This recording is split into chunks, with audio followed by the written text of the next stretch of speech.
So the Sheikh says that another type of forbidden transaction is selling musical and entertainment instruments in all of their forms, such as stringed instruments and wind instruments or musical appliances and all of the instruments that are used for that purpose. So it is haram for the Muslim to sell these instruments and appliances because it is an obligation to destroy them and not have any of them remain in the lands of the Muslims. So if this is the case, how can they be sold? And how can one take money from them? This is from the Forbidden Acts. Assalamu alaikum wa rahmatullahi wa barakatuhu. Today, inshallah, we're going to talk about the third forbidden transaction in the book that Sheikh Fawzan gave the lecture on, which talks about the 10 forbidden transactions in business. So we've already spoken about the first one and the second and the intro. Today, we're going to cover the third transaction that the Sheikh mentions.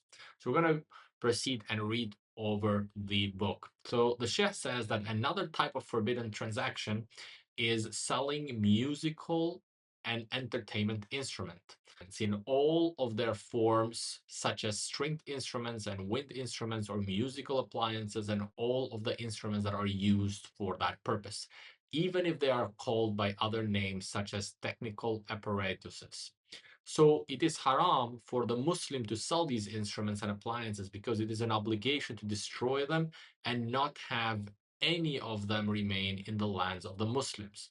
So if this is the case, how can they be sold? And how can one take money from them? This is from the Forbidden Acts. And this matter of music, subhanAllah, is such an important matter that many Muslims have left aside. So there's been so much confusion that has been brought together to the Muslims to confuse them whether music is halal or haram, or what kind of music is halal and what kind of music is haram. And this has confused people in a great detail. So the Sheikh does not mention some of these evidences in his book, but inshallah, we're going to cover some of these evidences that make music haram.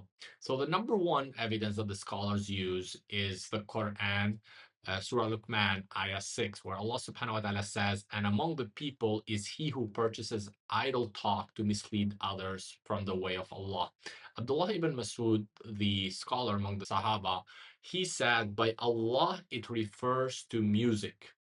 And then the same thing, Abdullah ibn Abbas, radiallahu anhu, he said this refers to music and things similar to it. And Prophet Muhammad sallallahu he predicted in the future, he said there will be people from my ummah who will consider lawful adultery silk, alcohol, and musical instrument, meaning that they will make these things that are prohibited lawful. So today we see, subhanallah, everywhere. We see in the restaurants, Muslim restaurants, we see people selling these things, and it should be something that it is not allowed in the Muslim lands, and it should be something that the Muslims do not get engaged in. And as the Shia said, it is haram to actually sell those instruments. With this, we're going to close this video on the third item that the Sheikh has mentioned as a forbidden transaction. And as you guys have seen, noticed, a lot of these are prominent in our lands these days, and that's why this book is relevant. Assalamu alaikum wa rahmatullahi wa barakatuh.